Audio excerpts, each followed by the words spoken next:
que nosotros lo que planteamos es que hay que desubstancializar la clínica, justamente porque en principio no nos pasa a todos igual, porque somos únicos, y entonces, si bien nos singularizamos desde lo colectivo, necesariamente tenemos que atender la singularidad.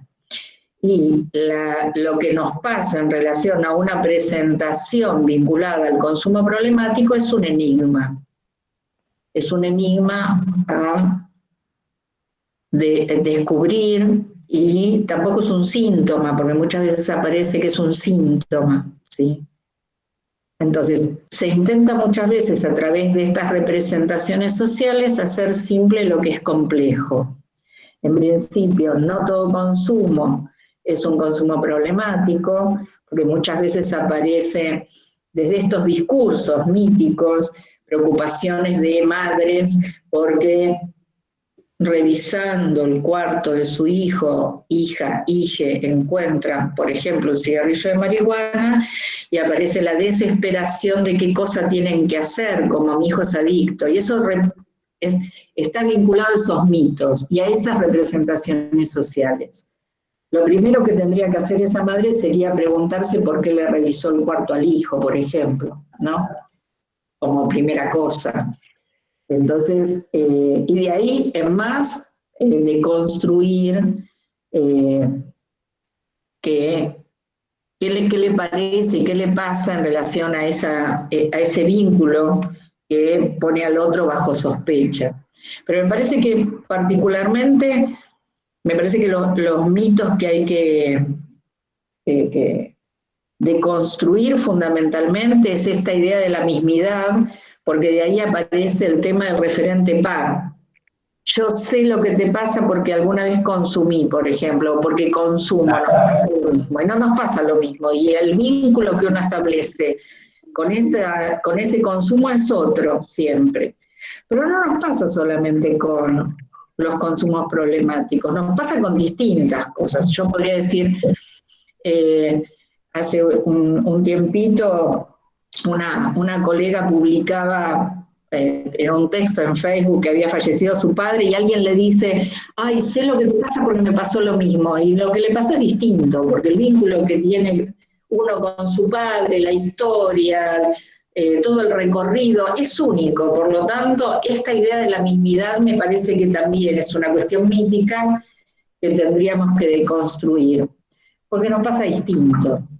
Lo que pasa es que es más complicado si lo pensamos así, y si pensamos que a todos nos pasa igual, entonces hacemos la misma, la solución para todos es igual. De la misma manera que planteo que la solución sea la abstinencia, ¿sí? Cuando está la preocupación. Y ya sabemos que tanto el que todo es lo mismo y la abstinencia son cuestiones que han fracasado, que han hecho daño, pero ya hace rato esto se ha establecido. ¿Qué vas a decir, algo, Ariel? Sí, tengo una pregunta después para hacerte sobre abstinencia. Así que no quememos todos los papeles porque ya tiraste un par de conceptos, me anoté mismidad que me pareció interesante, y esto del acompañante par, que bueno, ahora está dando vuelta bastante, del referente par. Te quería hacer una consulta. Nosotros estamos dando una discusión permanentemente con distintos sectores de la sociedad para discutir los consumos problemáticos de sustancias desde una mirada de la salud. Porque históricamente, inclusive los medios de comunicación y distintos sectores de la sociedad lo plantean como cuestiones de seguridad, como cuestiones morales. Me gustaría que puedas desmenuzar un poco por qué los consumos problemáticos deben abordarse desde el campo de la salud mental y cómo se podría integrar esta problemática al trabajo cotidiano que se da en emergencia sanitaria, digamos, que se da en los hospitales, ya que como nosotros vemos que existe la ley de salud mental y muchas veces no se aplica, todavía, por más de que esté la ley, muchas veces ese debate nos cuesta tener herramientas como para dar la discusión cuando vamos a los territorios, cuando nos encontramos con secretarios de salud en distintas provincias o en municipios. ¿Qué aportes o qué mirás tenés vos sobre esta discusión? En principio, el consumo problemático hay que atenderlo desde salud porque está planteado desde la ley, Bien. como primer cuestión. La ley de salud mental, en el artículo 4, lo plantea, pero no solamente eso. En el año 2015, ¿sí? Se hizo una reunión organizada por la Organización Mundial de la Salud, y te estoy diciendo la Organización Mundial de la Salud, que no justamente podríamos decir que tiene ideas revolucionarias, sí. Y se convocaron a representantes de todos los países de América para discutir sobre las recomendaciones sobre la problemática a Naciones Unidas, ¿sí? Por esas cosas del destino y la suerte que a veces uno tiene, a mí me tocó ir representando a Argentina esa reunión, y se discutieron durante 2 días las recomendaciones en las cuales se han planteado que el modelo, ¿sí?, que estaba situado tanto, por ejemplo, en esto que decís de la lucha contra el narcotráfico, porque estaba pensándose que si uno combatía la oferta, iba a reducir la demanda. Modelo que estaba basado en que si el problema es la droga, la solución es la abstinencia. Modelo que estaba planteado de que si el problema es la droga, a todos les pasa lo mismo. Es un modelo que se llegó a la conclusión que había fracasado, ¿sí?, que había sido iatrogénico.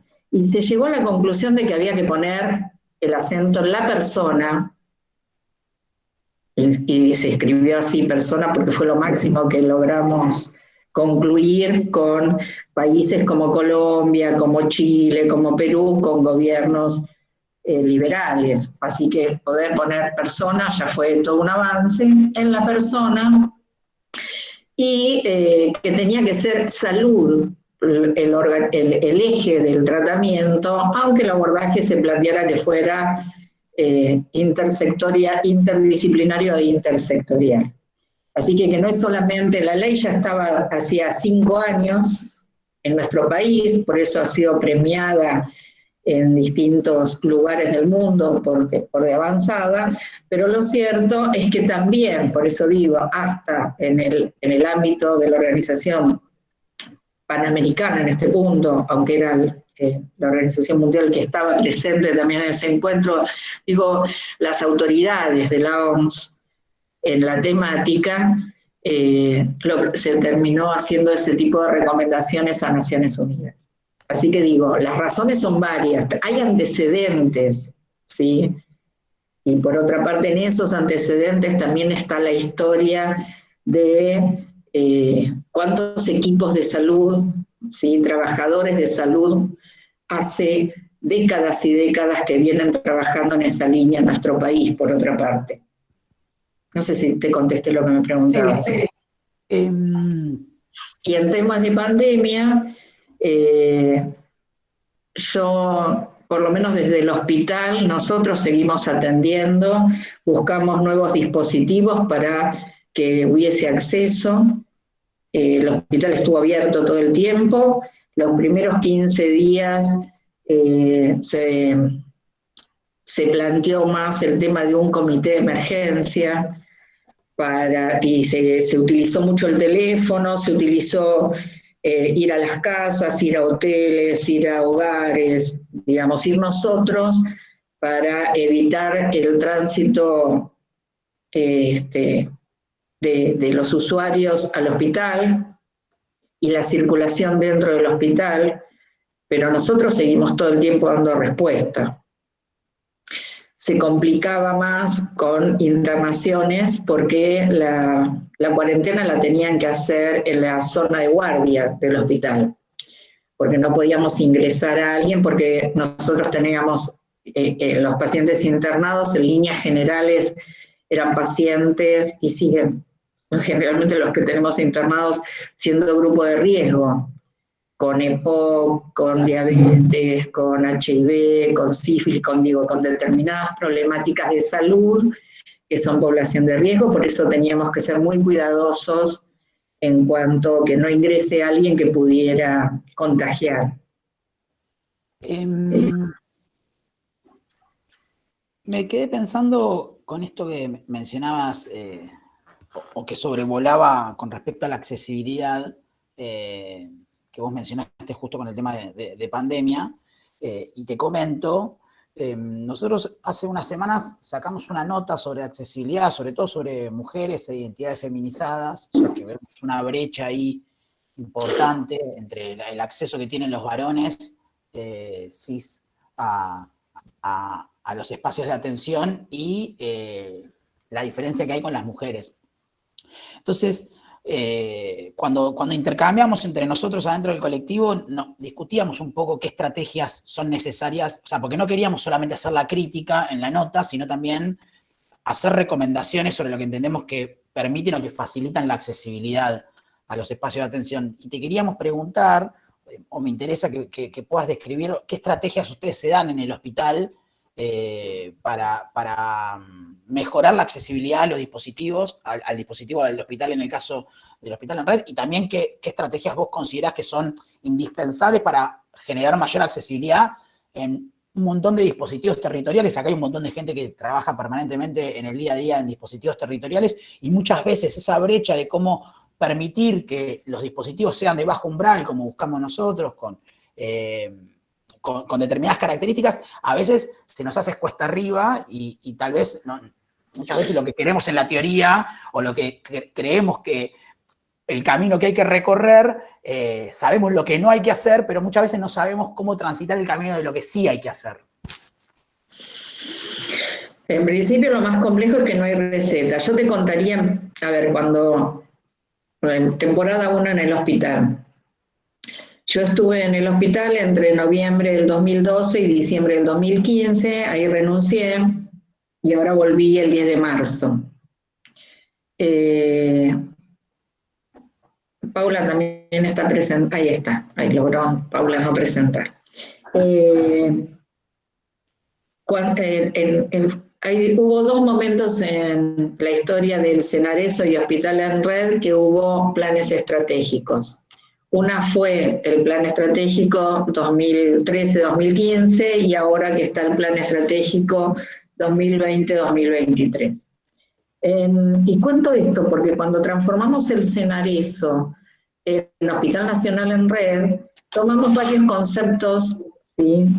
Que tienen que ver con la salud pública.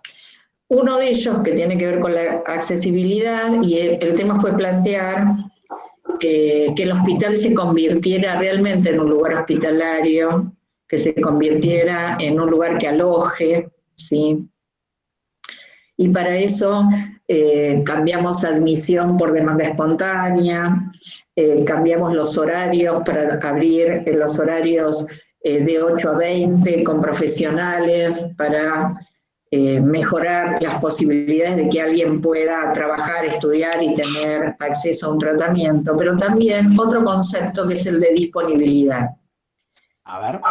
Y en el concepto de disponibilidad, hoy te diría, me gusta pensarlo, no solamente desde el concepto de salud pública, sino hay un filósofo francés que escribió un libro que se llama François Julien, que escribió un libro que se llama 5 conceptos ofrecidos al psicoanálisis, donde uno de esos conceptos es el de disponibilidad. Y el concepto desde la salud pública, disponibilidad, tiene que ver con poner efectores de salud ahí donde hacen falta. Por lo tanto, cuando yo estuve en la primera gestión de la transformación del Senareso en Hospital en Red, lo que hicimos fue sacar equipos interdisciplinarios a trabajar los territorios, ¿no?, donde había población que no se iba a acercar al hospital. No se iba a acercar al hospital porque nos teníamos que hacer cargo que los efectores de salud solemos echar a determinadas presentaciones. Entonces, desde lo que es la estrategia de reducción de riesgo y daño, con esto que os decía, con el paradigma de un umbral mínimo de requerimiento, salían equipos interdisciplinarios a trabajar en Ciudad de Buenos Aires, porque imagino que por ahí todos no son de Ciudad de Buenos Aires, en las villas, el hospital está en la otra cuadra del Garraham, que es nuestro hospital, y estamos muy cerca de la Villa 2124, de Zabaleta, ¿sí? Trabajamos también en la 1114, en la 20, en la 15, en la 3. Lo que hicimos fue sacar equipos a trabajar y empezar a generar, o sea, lo que yo llamo el oficio de lazo. Y con ranchadas, obviamente que en esto de los mitos, nuestro planteo jamás es ir a hablar sobre los consumos. Claro. No está eso. Lo que uno ofrece es otra cosa.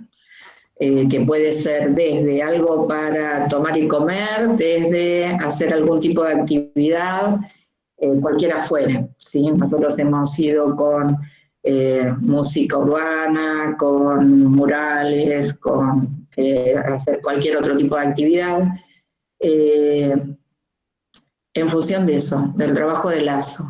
Y entonces disponibilidad es eso, ofrecer, porque ahí hay que conmover algo de esas posiciones, de quienes están, nosotros evaluamos así, absolutamente arrasados, con un entrecruzamiento entre lo que es el desamparo subjetivo y el desamparo social, y que no van a los efectores porque pasa que los efectores plantean o que están demasiado sucios, o que llegan de mala forma, o que hablan de determinada manera mal, o que son prepotentes, ¿sí?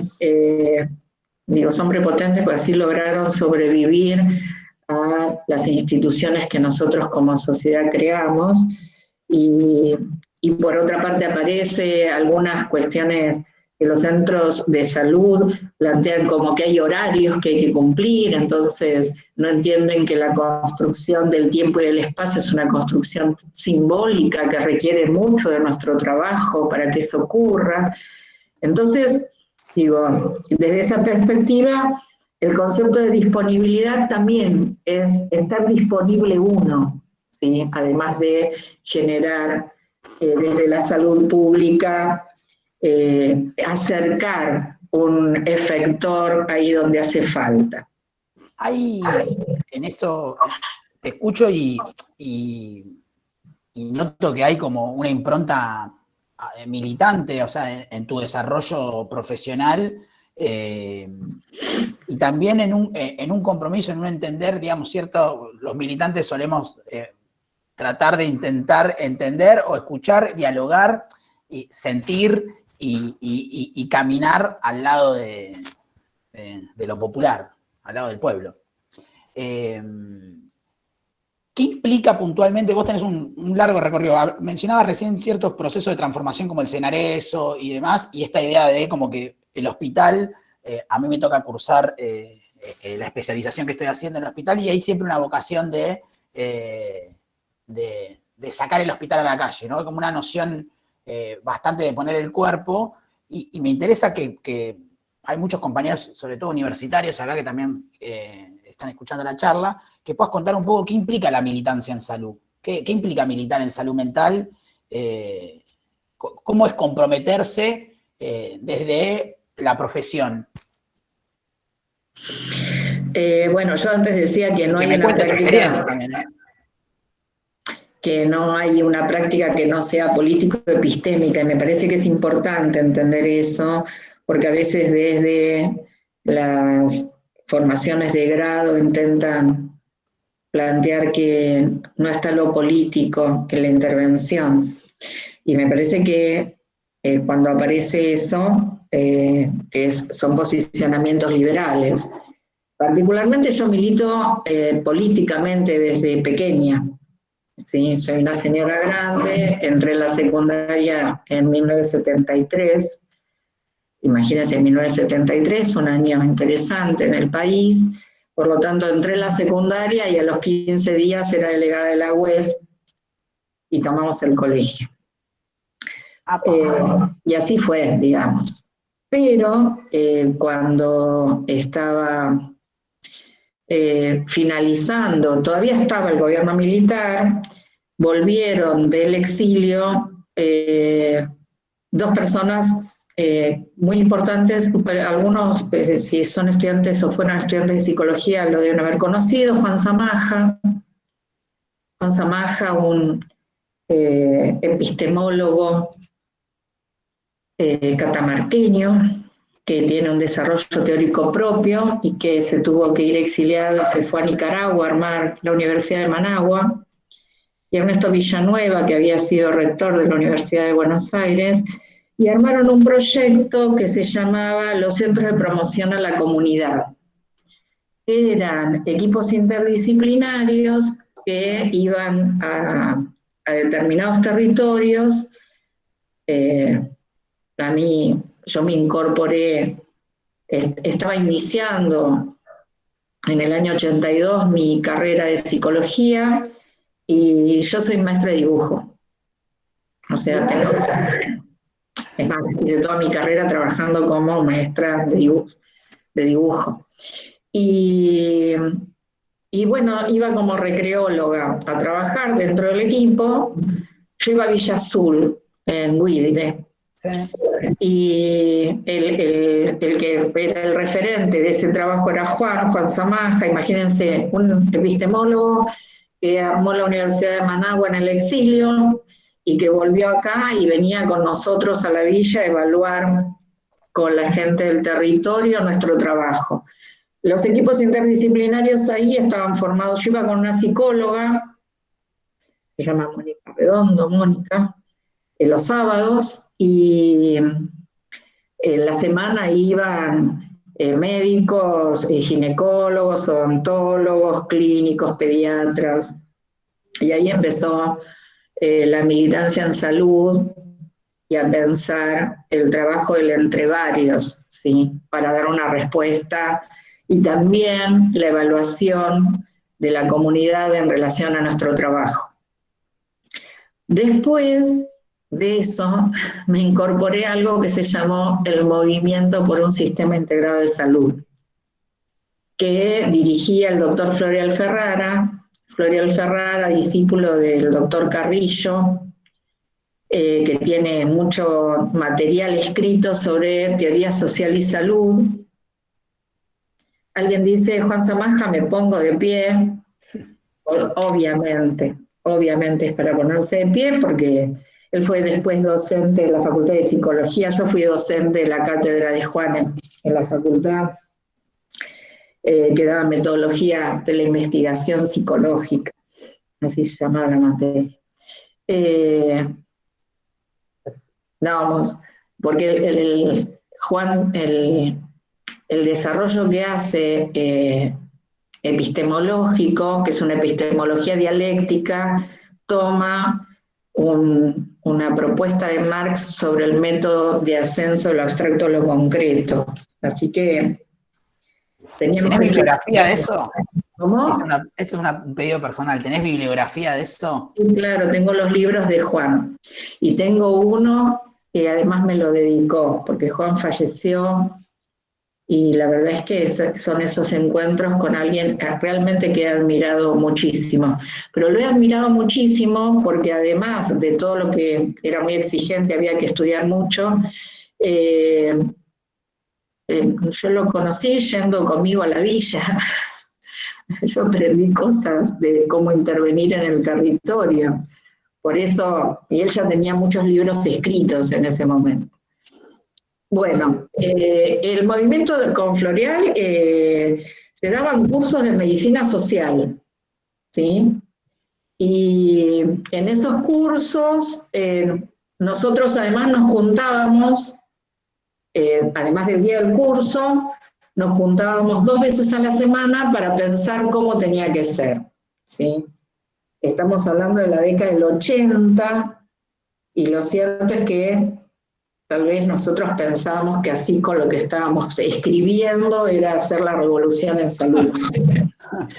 Y nos tocó que Florial termina siendo ministro de Salud de la provincia de Buenos Aires en diciembre del 87, y muchos de nosotros, muy jóvenes, terminamos yendo con Florial a la provincia porque planteaba que, bueno, que nosotros teníamos esa obligación militante.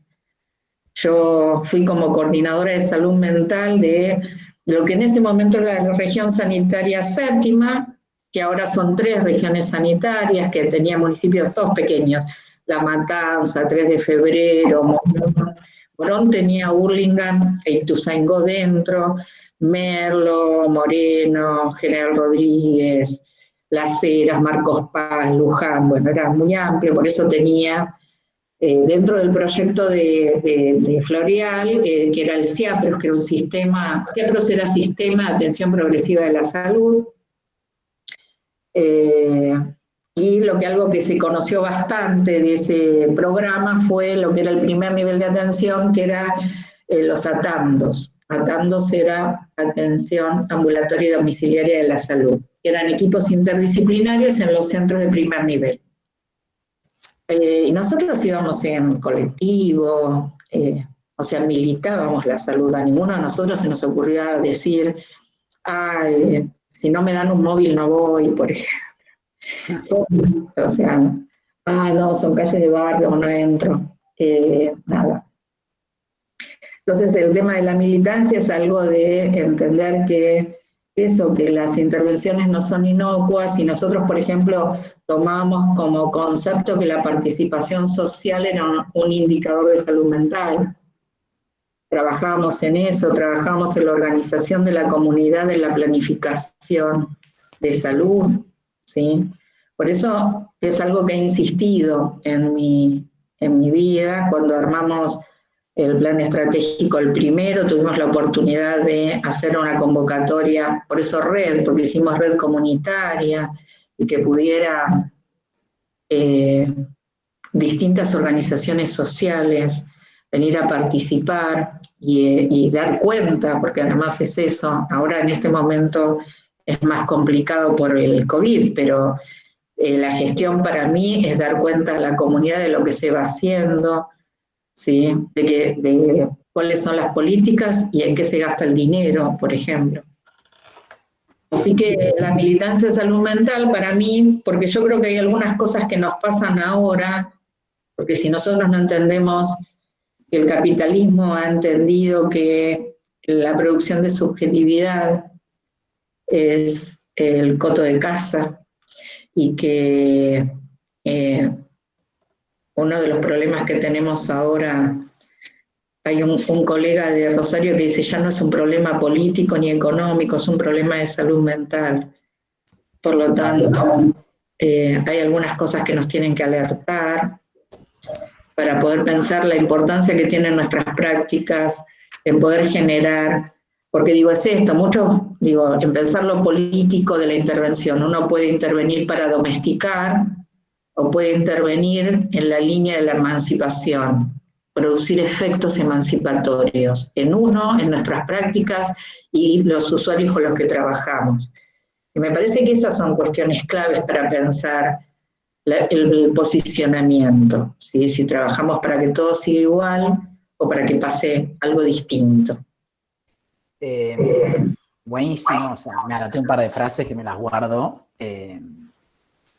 Después, obviamente, los que quieran y los que quieran ir haciendo alguna pregunta la pueden hacer en el chat y ahí las levantamos. Yo me anoté una preguntita que me parece interesante. Vos en un momento lo mencionaste, que nosotros lo ubicamos como el debate sobre las políticas de cuidado, y vos en un momento mencionaste la cuestión del abstencionismo. Me interesaría que puedas desarmar un poco cómo ves el debate entre el abstencionismo y el paradigma de lo que nosotros entendemos como reducción de riesgos y daño, y al mismo tiempo también a ver si nos podemos meter un poco en qué lugar debe ocupar la gestión del placer, porque en definitiva también hay gente que consume por placer, y me interesaría que podamos desarmar estas ideas: reducción de riesgos y daños, placer, abstencionismo. Particularmente, yo creo que ahí lo que hay que pensar es nuestra abstinencia. Sí, yo creo que es eso, porque eso tiene que ver con, cuando aparece la estrategia abstencionista, aparece me quedé leyendo lo que alguien escribía de sustancializar ahora contesto esto de sacar la sustancia del centro, ¿no? La clínica. Pero me parece que cuando aparece la lógica abstencionista, a veces hay una posición más moral, ¿sí?, que de cuidado, y más de domesticación, ¿sí? Por eso decía que a veces uno escucha, hace poco una colega en el hospital me decía, no, porque yo lo estoy organizando, ¿sí? Y yo le dije, pero ¿qué es un placar? ¿Cómo es esto? ¿No? Lo estoy ordenando. Y esto es una posición, porque yo creo que hay que analizar el lugar de poder, ¿sí? El poder de lo terapéutico. Hay un colega de la Universidad de Barcelona que tiene un libro donde hay un texto muy interesante, López Petit se llama, sobre el poder terapéutico. Nosotros tenemos que analizar ese lugar, porque sin lugar a dudas es un lugar asimétrico y seguramente hay un ejercicio de poder. El tema es cómo eso, ¿sí?, se utiliza y cuál es el registro que nosotros tenemos. Entonces yo creo que a veces hay algunas intervenciones que tienen más cuestiones de moral que de ética, y ahí hay una diferencia importante, y en esa diferencia hay posicionamientos de querer hacerle el bien al otro, ¿sí? Muchas veces cuando aparece esta cuestión de que le quiero hacer el bien, casi seguro que puede pasar a hacerle el mal, porque genero, ¿sí? Primero está este lugar de que yo sé cuál es el bien y qué es mejor para el otro. En muchos casos aparece, sobre todo en profesionales, alguna cuestión de prejuicios de clase, ¿sí? Y me parece que eso también es algo a analizar, de cómo miramos, cómo pensamos al otro. Por eso esto de la mismidad y la otredad, ¿sí? Cómo pensamos al otro cuando el otro es demasiado otro, ¿sí? Por eso, para mí no tiene que ver con el cuidado, la lógica de la abstinencia.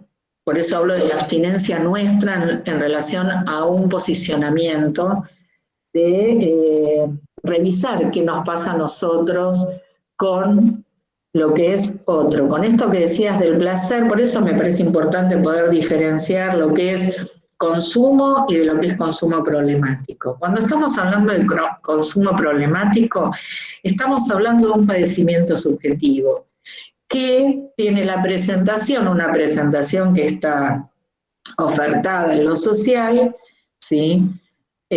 A través de poner en el cuerpo algo que es insoportable a nivel del campo simbólico. Entonces, en ese punto, bueno, estoy pensando en cómo se alivia ese padecimiento, no que deje de consumir. Por eso hablo de desustancializar la clínica. A mí la preocupación va a ser cómo puedo intervenir para que alguien pueda aliviar ese padecimiento. Muchas veces encontramos en esto que yo decía de las ranchadas, de este entrecruce entre el desamparo subjetivo y el desamparo social, de la devastación que genera la injusticia social, ¿sí?, el padecimiento que genera el desamparo social, vidas arrasadas, ¿sí? Y en ese arrasamiento no tiene que ver con que consuma o no consuma. Por eso yo decía, cuando uno se acerca no es a consumir, no consumís. A veces yo he escuchado con buenas intenciones, colegas que llega al centro de salud alguien con consumo y dicen, ay, de nuevo, con lo bien que venías, por ejemplo, ¿no? Como si fuera mi tía Rosa hablándole. Digo, nos tiene que preocupar esto, porque es una posición de poder en relación al otro. Entonces, en esto yo creo, por eso digo, creo que tenemos que pensar en nuestra abstinencia, ¿sí? Como revisar qué nos pasa a nosotros con lo que es bastante otro, ¿sí? No sé si te contesté, Ariel. Sí, total. Alta respuesta. A ver, ¿alguna pregunta del público? Me gustaría que amplíe sobre lo político de la intervención. La pregunta Erika Tejera. Me gustaría que amplíe sobre lo político de la intervención y la discusión con el avance de discursos como, por ejemplo, las neurociencias. Gran pregunta. Bien, porque en lo político está como pienso al otro, ¿sí? Es esto. Yo lo puedo pensar como un individuo, que tiene algunas competencias, que tiene un cerebro con neuronas que hacen sinapsis, ¿sí? Y pienso todo por ahí, o que no es la línea en la que yo pienso al otro, o pienso al otro como un sujeto social, histórico, en el cual lo social no es contexto, sino es texto subjetivo. Esto quiere decir que yo hablo de la singularidad, pero cuando estoy pensando en los procesos de singularización, tienen que ver desde lo colectivo. Uno es en relación a otros. Y estas son dos posturas antagónicas, ¿sí? A mí me parece que cuando hay algún tema neurológico, pensar la cuestión de la neurociencia ahí puede tener un lugar. Cuando estoy pensando desde lo psicológico, no. Para mí, obviamente, ¿no? Pero me parece que poder discriminar y discriminar lo ideológico que está detrás de esto es clave, porque la ciencia no es neutral. Entonces, como no es neutral el DSM-4, como no son neutrales los manuales que abundan sobre lo crónico, ¿sí? Digo, que se suma a los discursos, si alguien tiene conciencia de enfermedad o no, y eso de sostener que los consumos problemáticos son una enfermedad, cuestión que yo no comparto, no solamente yo, todo un colectivo no comparte, obviamente. Pero tiene que ver con eso, lo político, de cómo pienso al otro.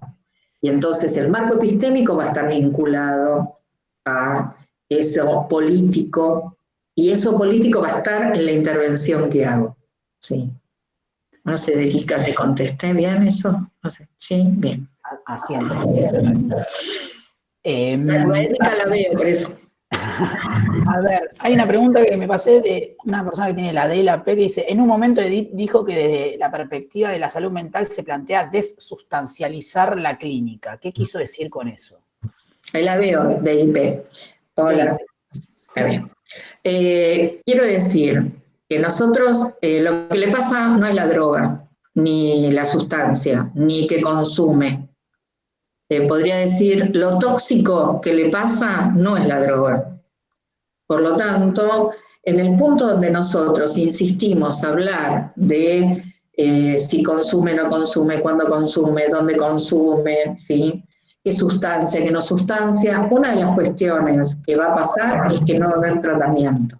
Esto, no va a haber transferencia, no va a ocurrir nada. Entonces, desustancializar la clínica implica dejar de hablar, ¿sí?, de qué sustancia con sustancia. Yo cuando llegué ahora de nuevo al hospital había algo grave, que en vez de historia clínica algunos le abrían legajo, digo, ley de derecho del paciente, historia clínica, eso es ilegal. Pero había todo un cuestionario con cuadraditos en relación a consume, qué consume, y había toda una serie de listas de sustancias, consume alcohol, ¿sí? Y el tema es que eso no te sirve para nada, porque eso además piensa que muchas veces lo que nos aparece son presentaciones estereotipadas, ¿sí?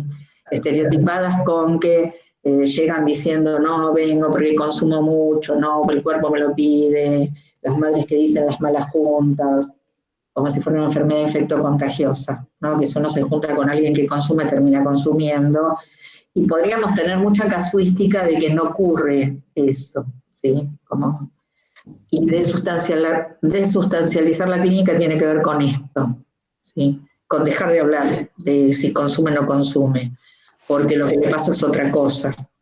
Y si nosotros no quitamos la sustancia de nuestro discurso, en realidad no vamos a lograr develar ese enigma y construir un síntoma. El síntoma es otra cosa. Hay un montón de preguntas, Ariel, me parece. Sí. Hay varias preguntas. Román Pacheco dice, ¿no sería estratégico ir relevando, empoderando y difundiendo la gran numerosidad de buenas prácticas en los dos cordones urbanos de este campo? Hace 20 años que trabajo en Moreno, donde anclaron y quedaron teleprácticas inclusivas, 20 años en salud mental y niñez y 6 ahora en el Ministerio Público de la Defensa. La letra inerte de las leyes demanda militancia y estrategias de redireccionamiento de sentido en las prácticas. Y después, repite, se articula permanentemente con el Hospicio Bonaparte, sobre todo en situaciones agudas, judicializadas o criminalizadas, 7 de cada 10 presas sociales por la nefasta ley 23737 federal de drogas. Exacto, sí. Bueno, por ejemplo, la ley 23737. Yo que soy grande, a mí me tocó que cuando Lestelle fue uno de los impulsores de esa ley, yo trabajaba en el hospital y atendía pibes que venían, que los habían encontrado con un cigarrillo de marihuana y se les abría una causa penal por esa ley y venían al hospital simplemente para que se les firme el papel para llevar al juez para no ir en cana. Nunca uno podría pensar, a veces esa es otra cuestión de lo político. O la salud es un derecho, la salud es una cuestión de mercado o es una causa penal. Digo, no hay sentido en esto. Por eso es una ley que, más allá de que el fallo Arriola generó jurisprudencia conjunto con la ley de salud mental, es una ley que tendría que ser derogada. Total. Por otra. Me voy. Ya estamos, se me pasó volando a mí personalmente, ya son casi las 7 menos 5, habíamos dicho 50 minutos. Yo me quedo con una pregunta para el final. ¿Qué implica habitar el Estado? O sea, ¿qué implica trabajar en política pública? Muchos de los que trabajamos y los que estamos escuchando esta charla nos dedicamos todos los días a poner el cuerpo, la cabeza y el corazón y el alma en laburar en los distintos dispositivos públicos. ¿Qué implica habitar el Estado con esta mirada como la que estás llevando adelante vos? Hay un libro que escribió alguien, hay dos personas que yo respeto mucho, una es Mariana Cantarelli y Sebastián Abad, que se llama justamente Habitar el Estado. Y Mariana era del grupo 12, que trabajaba con Ignacio Leukovich. Ignacio Leukovich, en determinado momento en el gobierno neoliberal, escribe Pensar sin Estado. Sí. Y bueno, Mariana con Sebastián, cuando el Estado vuelve a garantizar derechos en el gobierno de Néstor Kirchner, escriben habitar el Estado, porque el Estado hay que habitarlo. Sí, no es que hay que estar en él, sino habitarlo implica una determinada práctica y un determinado posicionamiento. Ellos hacen todo un análisis de cuestiones que nosotros convivimos seguramente con compañeros de trabajo, que ellos llaman las distintas fugas, ¿sí?, de un posicionamiento demandante.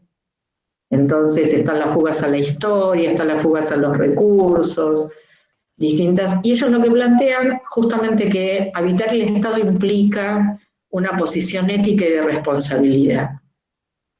Me parece que es eso para mí, habitar el Estado.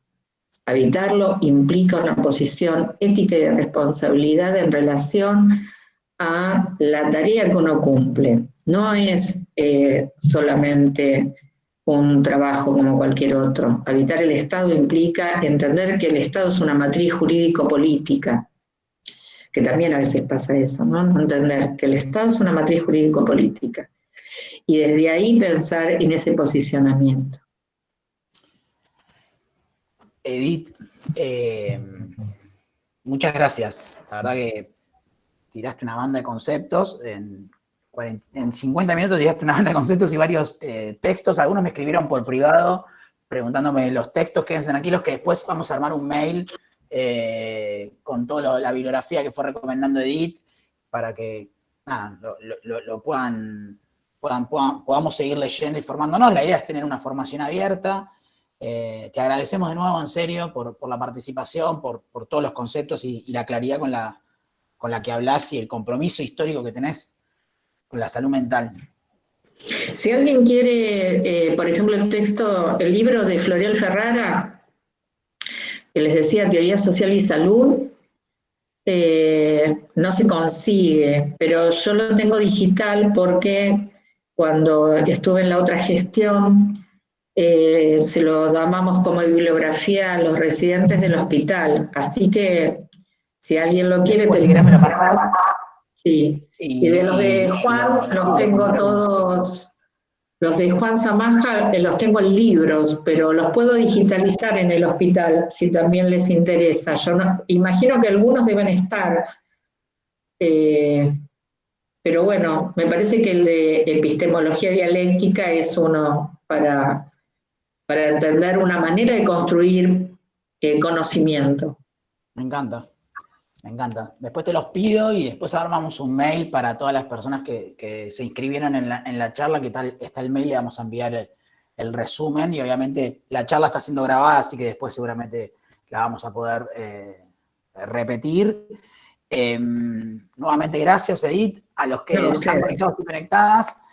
Sepan que la semana que viene tenemos el tercer y último encuentro del ciclo. Vamos a hablar con Ana Clara Camarotti un poco sobre representaciones sociales en consumo de drogas.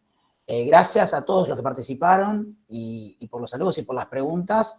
Y bueno, nos vemos la semana que viene, el miércoles a las 18 horas por este mismo canal, que no es un canal, sino que es un link. Así que gracias, Edith, de nuevo, y gracias a todos. Gracias a todos ustedes y además fueron un montón. Muchísimas gracias.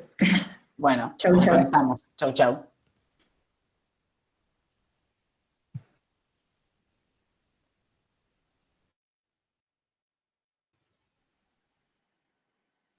Siguen agradeciendo.